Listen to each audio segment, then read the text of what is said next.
আজ মারা যাচ্ছে এই কালাচাঁদ ঠাকুর বাড়িত। কালাচাঁদ ঠাকুর শঙ্খ চক্র গদা পদ্মধারী চতুর্ভুজ বিষ্ণু বিগ্রহ। সনাতন ধর্মমতে ভগবানের অসংখ্য রূপ আছে। নারায়ণ বা বিষ্ণু অথবা কালাচাঁদ নানা নামে পরিচিত। কালাচাঁদ দেখতে ঘন কালো বর্ণরূপের হারণে এই বিগ্রহরে কালাচাঁদ ঠাকুর নামে বেগুনি হয়। এই দেব বিগ্রহ রঙ্গে শঙ্খ, সুদর্শন চক্র, গদা, পদযুগলের নিচে পদ্মফুল। দুই হস্তে শ্রীকৃষ্ণর বাসী, মুখমণ্ডলত চন্দন শোভিত, কপালত তিলক, মস্তকত রূপার তাজ, গলাত শোভা পাই বাহারি ফুলের মালা। কালাচাঁদ ঠাকুরের প্রাপ্তির ইতিহাস সূত্রে জানা যায় প্রায় 300 বছর আগে চট্টগ্রামের ফতেহাবাদ গ্রাম, বর্তমানে চট্টগ্রাম সিটি কর্পোরেশনের অন্তর্ভুক্ত কুলগাঁও, ঝরঝরিয়া বট্টন নামে পরিচিত। এহনিয়ান চৌশিকর 2 নং জালালাবাদ ওয়ার্ডের অন্তর্ভুক্ত। শহর উত্তুন 3 কিলোমিটার উত্তরে হাটাজারি সড়কের ডান পাশে অবস্থিত যে বট্টলি উচ্চ বিদ্যালয়ের কলেজের রাস্তার বাম পাশে ঐতিহাসিক কালাদিঘির স্থানীয় ভক্ত বৈষ্ণব কালাচাঁদ। এই দিঘিতুন ফাইলজি আরাধ্য বিগ্রহ কালাচাঁদ ঠাকুরের।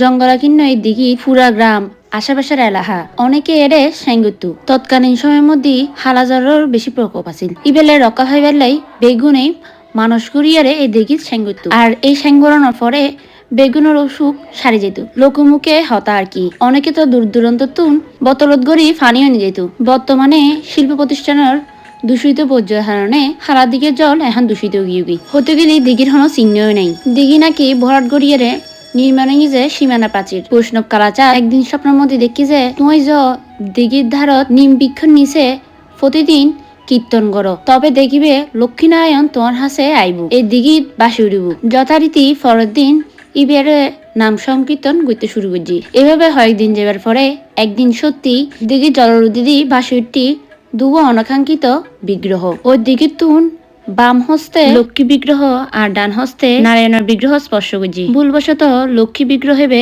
জল ডুবি গেল। সৌভাগ্যবশত নারায়ণের বিগ্রহ হেবে আতর ধরা আছিল। উপরে উড়াইয়ারে আবার কীর্তন শুরু করছি। দীর্ঘ সময় ধরে কীর্তন গড়িয়ার পরেও লক্ষ্মী বিগ্রহ হইবে আর উড়ি নয়। মনের মধ্যে বোধ শঙ্কা নিয়ে বৈষ্ণব কালাচাঁদ নারায়ণ বিগ্রহ নিয়ে গৃহত ফিরে এসি। পরবর্তীতে পূজা অর্চনা করিয়ে প্রতিদিন নিত্য পুজো শুরু করছি। একদিন রাতে এবার আবার স্বপ্ন দেখি হজ্জে তুমি বাম হস্তে প্রথম মাতৃ মুক্তির স্পর্শ করছি।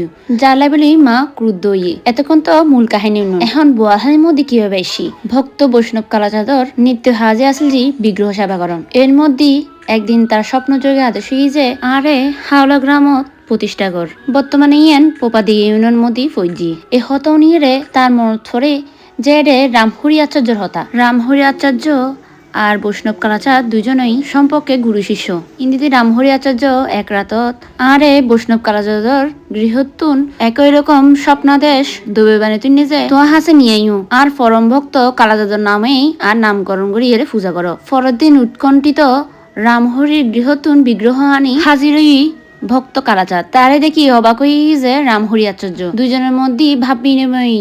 তারপর রামহরির গৃহত নিত্য পূজা শুরু হই। এই কিছু সপ্তাহ পরে দেহ ছাড়িয়ে বৈকুণ্ঠ লোক প্রাপ্ত হন ভক্ত কালাচাঁদ। ইন্দিদি রামহরির গৃহত বিগ্রহর নবনামকরণ হয় যে কালাচাঁদ ঠাকুর। আগেকার যেন কালাচাঁদ ঠাকুর বাড়ি আছিল ইয়ান খুবই জরাজীর্ণ আছিল। এর মধ্যে এখন অলৌকিক ঘটনা ঘটে। একদিন পূজা শেষ করিয়ে সন্ধ্যায় ঠাকুর সজ্জা দেওয়ার পরে যথারীতি বিবের রুমত গিয়েবি। সকালে মন্দিরের দরজা খুললি ইবা অবাক গিয়ে বুঝি দক্ষিণমুখী বিষ্ণুমূর্তি ইবে উত্তরমুখীও গিয়ে ইবে মনে করছি কেউ অসত্যমি করিয়ে ইয়ান করছি। পরবর্তীতে ফিরে দেওয়ার পরেও ঠাকুরের দিকে ইয়ান আবার পরিবর্তন হই। প্রতিবার একই ঘটনা হইবার পরে রামহরি যাতে ধ্যানমগ্ন হই ইবে অনুভব করত যে উত্তরমুখী বিষ্ণুর পরম ভক্ত ফতেহাবাদ গ্রামর ভক্ত কালাচাঁদের দিকে চাই আছে। পূজারী রামহরি এখন প্রয়াত আর কালাচাঁদ ঠাকুর এখনো উত্তরমুখী স্যারি। 1971 সালত এত কিছু বের পরও ঠাকুরের বিগ্রহর হনো কিছুই নয়।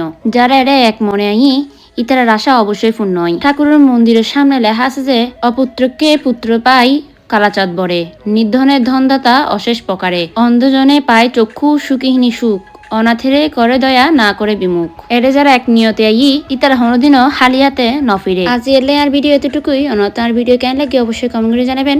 নমস্কার।